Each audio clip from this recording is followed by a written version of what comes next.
Sir music मुझे interesting लग रहा है. I think music is nice as well, which in a way I think contributes to the story. जिस तरीके के कलाकार म्यूजिक में इन्वॉल्व हैं. कुछ आप म्यूजिक के बारे में बताना चाहेंगे? म्यूजिक एक तो क्या है, एक गाना जो लिप सिंक मैंने किया है जी. अब राशिद खान जो है क्लासिकल सिंगर है, एब्सोल्युटली. तो उनकी और मेरी आवाज़, उनकी भी ढाली आवाज़ है, ज़रा हेवी है, और भाई थोड़ी सी सरगम भी है उसमें. मैं तो सिंगर हूँ नहीं, बिल्कुल अनाड़ी औरंगजेब हूँ मैं संगीत के मामले में. तो वो लिपसिंग करना था और लगना चाहिए यार ये तुम गा रहे हो. करेक्ट. तो काफ़ी देर तक तुमको वो रिहर्सल करनी चाहिए. राइट. तब जाके मेरा कहना, मैं कोई पैदाइशी एक्टर नहीं हूँ. मैं समझता हूँ कि जितनी मेहनत करोगे उतना अच्छा होगा. और थिएटर का होने के कारण क्या होता है, जितनी रिहर्सल करो उतना अच्छा होता है. और रिहर्सल करने के बाद हमने रिहर्सल की नहीं है ये दिखाना, that is acting, that is effortlessness. वो तो चिंटू हमारा, ऋषि कपूर, जब हम दोनों के वक्त हम करते थे, मैं उसको कहता रहे ना चल रिहर्सल यार, मैं फेल हो जाता हूँ. ताकि वो थिएटर से है नहीं, लेकिन वो एक्सटेम्पोर जो करता था वो कमाल करता था. करेक्ट. 2 टेक के बाद वो कहता है मुझसे अभी नहीं होगा, और मैं कहता हूँ 10 टेक के बाद अब अच्छा होगा. ताकि परिंदा में पहला टेक हो गया, दूसरा तीसरा, वो पहला ओके, तीसरा ओके, चौथा ओके, पांचवा ओके. फिर विनोद चोपड़ा कहता है कि नहीं भाई यार बहुत हो गया, लंबा शॉट है, इतना अपना रॉस टॉक जाता है. उस वक्त फिल्म होती थी. करेक्ट. तो मैंने कहा यार ठहरना, मैंने कहा इसके पहले का जो सीन है उसका लेवल कितना होगा वो अपने को मालूम नहीं है. करेक्ट. तो मुझे करने दे, जब मुझे लगता है कि ये बड़ा सही लगता है उस वक्त मैं रुक जाऊंगा. नहीं यार बहुत रॉस टॉक जा रहा है. तो 7वां टेक जो था उसके बाद मैंने कहा ठीक है ओके, चले यार 7 है, पहला टेक ओके हो गया था.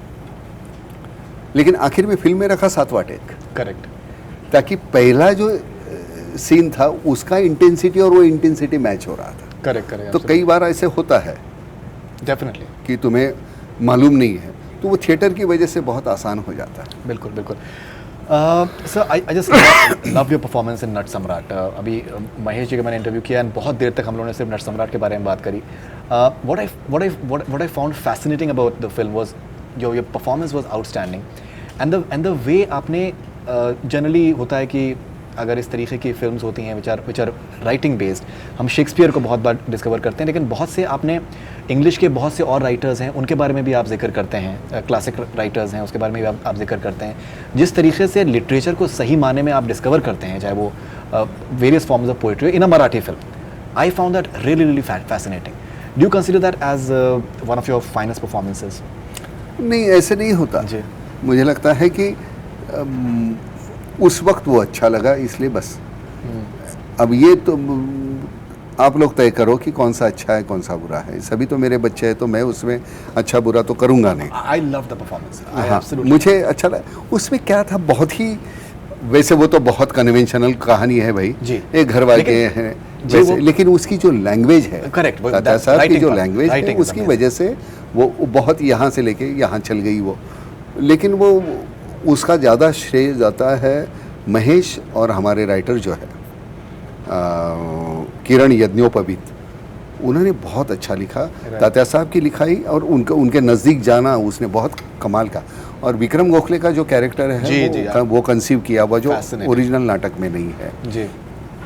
तो मुझे लगता है कि मेरा वो सब कुछ अच्छा लग रहा है. इर्द गिर्द जो मेरे थे उन्होंने इतना बेहतरीन किया था. क्या बात. ताकि उन्होंने, वो होता है ना कि गणपति तुम सर पे उठाओगे तो वो दिखता है ना, ऐसे ही 4 बाजू से 4 पकड़ के चलेंगे तो बीच के क्या उठा रहे मालूम नहीं है. तो उन्होंने क्या किया, वो गणपति सर पे लिया था वो मुझे तो इसलिए वो पता चला, लेकिन उठाने वाले वो थे. No, I think it was you're being modest about it. Sense of humor was fascinating as well. Sense of humor was wonderful too. The entire characterization, जो eccentricity थी उस character में, that was fascinating. That was really fascinating. So you've been doing some amazing work for the farmers in India, and especially जो rain water के लिए आपने पिछले साल आपने जो काम किया, that was simply fascinating. What drives you for something like this? I think you live in Pune, you do your own farming as well.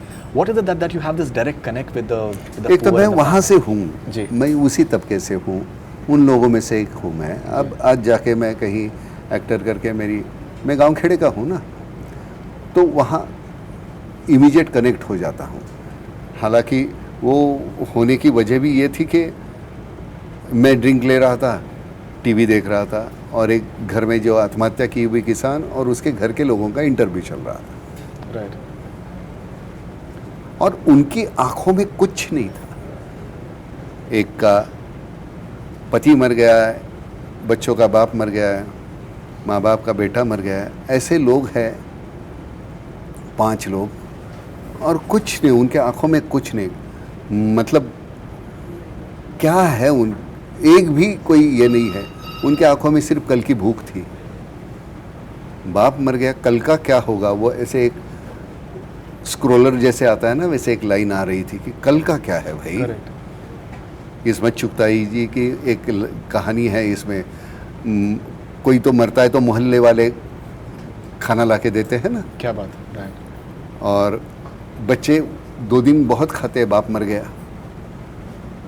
तो 1 हफ्ता भर उन्होंने खाना खा लिया, बगल वालों ने दिया, और फिर बाद खाना बंद हो जाता। तो फिर बच्चे आपस में होते, माँ कब मरेगी, ओ हो। फिर 7 दिन और खाना मिलेगा। ये जो था उनके आंखों में, मुझसे तकलीफ हुई। तो मैंने कहा यार ये क्या कर रहे हैं हम पैसे बटोरने में, हमारे सुख दुख तो ऐसे 4 दीवारों के अंदर के सुख दुख है, काय के दुख है भाई। तो मैंने सोचा कि कुछ पैसे मैं दे दूंगा। मैंने अपनी एक नई गाड़ी के लिए पैसे रखे थे, मैंने कहा ये दे दो। अब ये जो मकरंद है अनासपुरे, बदौलत उसके, उसने कहा कि पहले कुछ 200-250 चेक देने हैं 15-15 हज़ार के, वो आप दे दो, बाद में हम कर लेंगे। जब वहाँ गया तो एक साथ लगातार तुमको 200-250 जो विधवा बच्चियाँ बैठी है, पैसे कितने हैं, 15,000, यार उनसे क्या होगा। लेकिन वो आँखों में कुछ नहीं, एक गोद में है बच्चा है, एक उंगली पकड़ा हुआ है। वो देखने के बाद फिर जहन में आया कि ये कभी ख़त्म होने वाला काम नहीं है। तो फिर नाम फाउंडेशन की शुरुआत हुई। अभी इस साल किसानों के साथ हमारी 417 कैजुअल्टीज़ है, BSF, मिलिट्री, पैरामिलिट्री, इसलिए उनके लिए भी कर रहे हैं आप। तो हर फैमिली के लिए 2.5 लाख रुपया फैमिलीज के लिए वो करना है यार। और पैसे कहाँ से आएंगे 60 करोड़ दिए थे पिछले साल लोगों ने। अब लेकिन मेरी जिम्मेदारी बनती है, मैं लोगों को कहूँ कि पैसे दो, उसके पहले मेरी जिम्मेदारी बनती है। मेरे जेब में इस पे फिल्म से मुझे काफ़ी पैसे मिले, उसमें से 50 लाख रुपए मैं दे दूंगा। पहले 20 जो है फैमिलीज उसको मैं दूंगा। राइट। फिर मुझे हक बनता है यार तू देना एक फैमिली के लिए, तू देना। 417 बच्चे हमने गंवाए लास्ट ईयर, आर्म्ड फोर्सेस में, पूरे मिलिट्री पैरामिलिट्री के। जी। और रोज़ उसमें 2-3 बढ़ रहे हैं। आज ये हुआ, आज ये हुआ, आज ये हुआ। क्या हमारी जिम्मेदारी नहीं बनती? एक माँ बन के हमको खाना खिला रहा है, एक बाप बन के हमारी रक्षा कर रहा है, उनके प्रति हमारी समाज की तो जिम्मेदारी है। 2.5 लाख से क्या होगा, लेकिन कम से कम वो तैनात जो बच्चा है मेरा वहाँ बॉर्डर पे, उसको जहन में आएगा यार मेरे पीठ पीछे मेरा समाज जो है मेरे बारे में सोच रहा है, मेरे फैमिली के बारे में सोच रहा है। 2.5 लाख इम्पोर्टेंट नहीं, वो एहसास बहुत उनको ताकत देगा।